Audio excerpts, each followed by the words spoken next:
Halo teman-teman, welcome back di channel Lativianto. Bagi kalian yang baru bergabung, saya ucapkan selamat datang di channel ini. Channel yang bakalan membahas banyak hal mengenai sepak bola. Mulai dari timnas kita, timnas Indonesia, kemudian pemain keturunan, hingga bisnis gitu ya. Bisnis yang ada di belakang industri sepak bola dan timnas. Saya sebut sepak bola ini sebagai industri karena sepak bola sekarang ini bukan sekedar atau bukan semata olahraga, tetapi juga sudah menjadi semacam industri, menjadi bisnis. Karena selain sebagai olahraga, sepak bola juga bisa menjadi ladang yang menguntungkan. Maka oleh sebab itu teman-teman sekalian, saya berinisiatif untuk juga membahas atau memberikan ulasan mengenai sisi bisnis yang ada di balik sepak bola. Dan di konten kali ini secara khusus saya ingin membahas soal itu. Dan kemungkinan ke depan akan lebih banyak lagi bisnis-bisnis dalam dunia sepak bola yang bakal saya bahas di channel ini. Jadi ke depan channel ini itu tidak hanya ngebahas soal timnas dan pemain naturalisasi, tetapi juga segala tetak bengek yang ada di balik sepak bola, baik itu sebagai olahraga maupun juga sebagai industri. Ini sangat menarik untuk kita bahas, karena sepak bola ini juga menjadi ladang bisnis teman-teman. Sesuatu yang bisa menguntungkan, mulai dari bisnis teknologi, bisnis klub, bahkan bisnis pemain itu sendiri. Transfer pemain dari satu klub ke klub lainnya itu adalah salah satu bisnis yang ada di dunia sepak bola yang akan kita bicarakan. Nah, ngomong-ngomong soal itu, saya ingin ngebahas soal sepak bola di Indonesia dan perjalanan timnas kita. Sekali lagi, sepak bola bukan hanya sekadar olahraga. Sepak bola telah menjadi industri yang berkembang pesat, memberikan peluang ekonomi yang signifikan, yang sangat menguntungkan, entah itu bagi pemain, pelatih, atau masyarakat di luar stadion.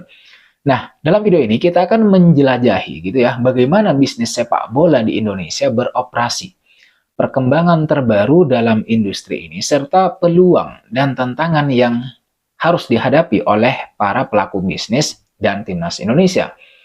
Jadi teman-teman sekalian, perlu kalian tahu bahwa sepak bola di Indonesia itu sekali lagi telah menjadi bagian integral dari budaya masyarakat. Dengan lebih dari 200 juta penduduk, potensi pasar untuk bisnis sepak bola ini sangat besar. Liga Indonesia yang terdiri dari beberapa divisi, itu telah menarik perhatian sponsor dan investor terutama. Misalnya BRI Liga 1 yang merupakan liga teratas di Indonesia.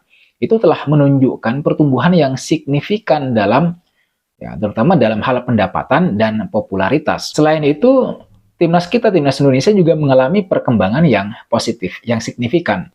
Di bawah kepemimpinan pelatih Shin Taeyong dan sekarang Patrick Kluivert dari Belanda, timnas kita itu telah menunjukkan performa yang lebih baik di kancah internasional. Bahkan setelah berhasil bermain di Piala Asia tanpa jalur tuan rumah dan berhasil bermain atau sampai di babak 16 besar, serta bermain di putaran ketiga kualifikasi Piala Dunia 2026 untuk pertama kalinya. Bahkan sekarang, target untuk mencapai Piala Dunia 2026 itu menjadi motivasi bagi para pemain dan penggemar fans gitu ya. Nah, investasi dalam pengembangan pemain muda dan infrastruktur itu juga menjadi fokus utama, dengan harapan dapat mencetak lebih banyak talenta lokal yang berkualitas. Karena sejauh ini kita masih sangat mengandalkan para pemain naturalisasi untuk mendongkrak performa atau permainan timnas kita, dan itu sudah terbukti sampai sejauh ini, ada buktinya. Jadi boleh saya katakan industri sepak bola di Indonesia itu telah mengalami transformasi besar dalam beberapa tahun terakhir ini. Bisa kita hitung dalam 4 tahun terakhir misalnya, minat masyarakat untuk menyaksikan kembali timnas dengan gairah besar itu sangat terlihat teman-teman. Stadion selalu penuh dan kita bisa lihat bagaimana antusiasme para supporter, terutama yang diwakili oleh La Grande Indonesia dan kemudian Ultras Garuda. Jadi ya, dengan meningkatnya minat masyarakat terhadap sepak bola, banyak klub yang mulai berinvestasi, sebenarnya sudah lama gitu ya, dalam fasilitas latihan dan akademi. Ini sebenarnya bukan informasi baru, tetapi tetap saja ini cukup relevan untuk saya bahas karena saat ini kita sedang membahas soal sepak bola dari sisi bisnisnya.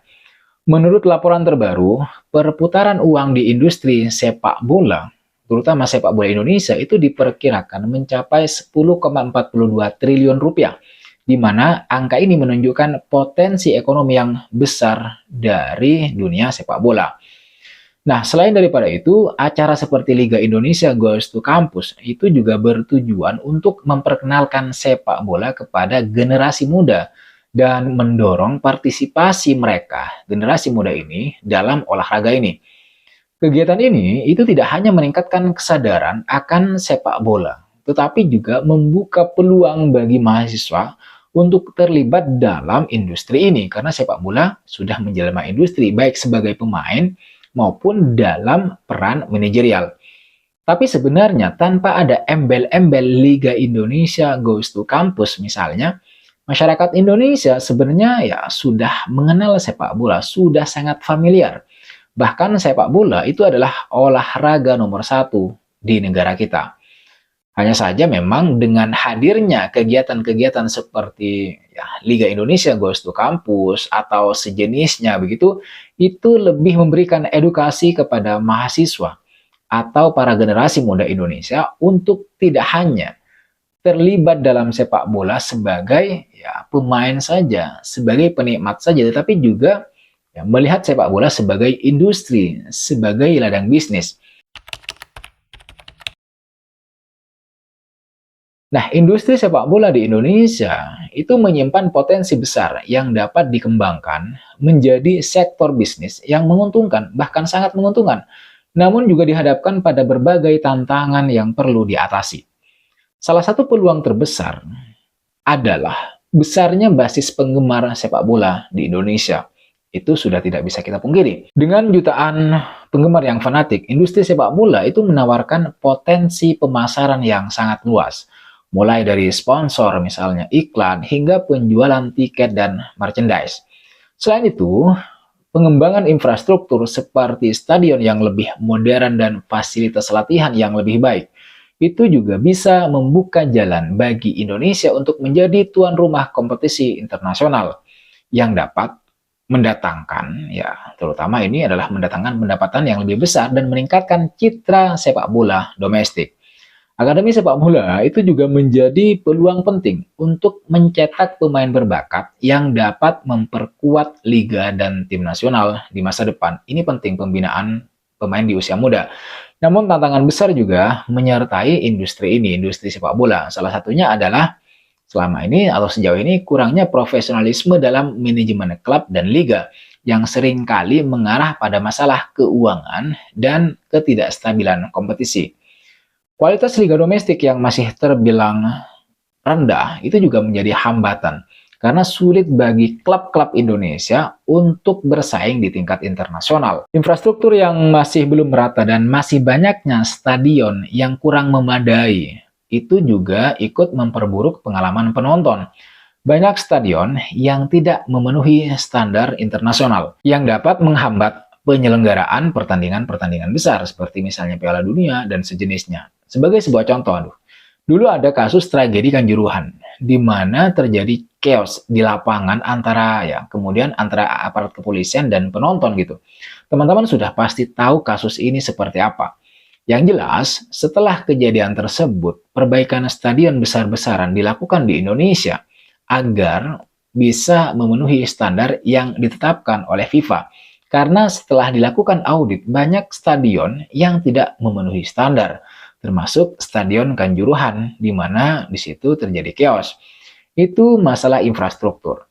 Jadi masih banyak sebenarnya persoalan infrastruktur yang ada di sepak bola Indonesia. Kemudian teman-teman sekalian, masalah kekerasan antar pendukung dan fanatisme yang berlebihan, yang akut, itu juga menjadi isu sosial yang tidak hanya merusak reputasi sepak bola Indonesia, tetapi juga menghambat tumbuhnya industri ini. Nah, untuk mewujudkan potensi yang besar, industri sepak bola Indonesia perlu menanggulangi tantangan-tantangan ini gitu ya dengan meningkatkan profesionalisme dan manajemen, kualitas liga, dan kemudian memperbaiki atmosfer kompetisi yang sehat. Itu sebenarnya yang diperlukan dari Indonesia. Sekitar 2 atau 3 tahun yang lalu ada sejumlah pengusaha dan artis yang berduyun-duyun untuk membeli sebuah klub bola di Indonesia. Sehingga muncul pertanyaan, seberapa menjanjikan sebenarnya bisnis klub sepak bola ini? Tentu kita harus menjawab bahwa sebagai olahraga yang paling populer di dunia, sepak bola juga telah menjadi lahan bisnis yang dianggap sangat menjanjikan. Sepak bola itu telah menjadi salah satu industri yang dianggap paling menguntungkan dan kompetitif. Berdasarkan laporan Deloitte Annual Review of Football Finance yang juga dikutip oleh BBC, keuntungan rata-rata tim-tim di Liga Premier Inggris itu nilainya tidak lebih dari 4% dari total pendapatan kotor. Untuk divisi di bawahnya, tentu pendapatannya bisa dipastikan lebih sedikit. Di Inggris sendiri ada sindiran tentang investasi atau membeli klub bola. Sindiran tersebut berbunyi, relatif mudah untuk mengambil 1 juta pound sterling dengan menjadi pemilik klub sepak bola. Yang harus Anda lakukan adalah pertama-tama memasukkan 2 juta pound sterling. Sindiran tersebut itu menyeratkan bahwa seseorang mesti siap uangnya hangus ketika membeli klub bola. Karena mereka bisa saja nanti kehilangan sebagian besar hartanya ketika memutuskan untuk investasi ke klub sepak bola. Contohnya misalnya Simon Jordan yang pernah mengambil alih klub Crystal Palace dengan mengeluarkan sebesar 10 juta pound sterling atau 191 miliar rupiah. Alih-alih untung, Simon justru mengalami kerugian karena klub yang dia beli, Crystal Palace ini, tidak kunjung berkembang. Lalu gimana dengan di Indonesia? Itu pertanyaan kuncinya. Dilansir dari Starting Eleven, riset Muhammad D. Revindo di The Conversation, diketahui bahwa klub Indonesia itu rata-rata melakukan kegiatan ekonomi senilai 3 triliun rupiah setiap tahun. Pendapatan utama klub-klub tersebut itu berasal dari hak siar, kemudian sponsorship dan merchandise, serta tiket dan sumber uang komersial lainnya. Namun teman-teman sekalian, pendapatan tersebut itu bisa saja hanya separuhnya, yakni 1,5 triliun rupiah. Sementara untuk klub di kasta kedua, tentu saja pendapatannya jauh lebih sedikit dari itu. Artinya, memang di satu sisi membeli klub bola adalah bisnis yang menjanjikan dengan harapan klub tersebut itu bisa berkembang. Tapi di sisi yang lain bisa saja bisnis ini gagal gitu ya, karena klub yang tidak kunjung berkembang. Tapi tetap saja sepak bola bukan sekedar olahraga, tapi juga bisnis industri termasuk juga tim nasional. Itulah kenapa banyak orang terutama di Indonesia yang pengen kebagian kue-kue dari bisnis yang satu ini, bisnis tim nasional. Jadi mereka tidak cukup peduli pada prestasi timnas, yang mereka pedulikan hanya pundi-pundi uang gitu ya, money, duit gitu. Jadi teman-teman sekalian, sekali lagi, saya tidak mengatakan bahwa timnas Indonesia itu sudah dipenuhi dengan kepentingan bisnis. Tetapi ya kita bisa lihat bagaimana penjualan tiket, ketika timnas Indonesia melawan Arab Saudi misalnya, itu kan juga bisnis gitu ya. Bisnis yang ada di balik sepak bola, terutama di timnas. Kemudian penjualan kaos, merchandise, dan semuanya itu adalah bisnis gitu. Nah, ketika misalnya timnas memiliki prestasi, jangankan juara gitu ya, tampil apik di putaran ketiga itu kan juga sudah pencapaian, juga sudah prestasi.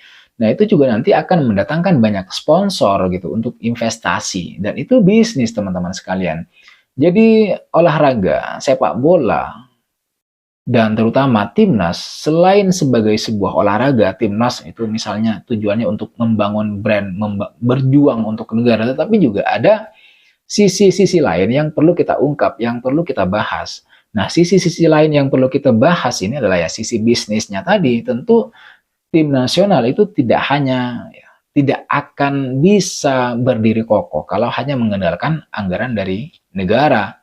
Timnas juga harus punya keuangan sendiri yang dikelola dari sponsor, dari tiket, merchandise, penjualan kaos, dan sejenisnya. Dan itu ya harus digerakkan, karena tanpa itu ya timnas tidak akan beroperasi sampai sejauh ini. Sampai-sampai misalnya timnas ketika melawat ke Cina, timnas kan harus nyewa atau charter pesawat begitu, dan itu butuh uang, dan uangnya dari mana kan gitu. Uangnya tentu saja dari sponsor, dari ya ladang-ladang bisnis tadi gitu.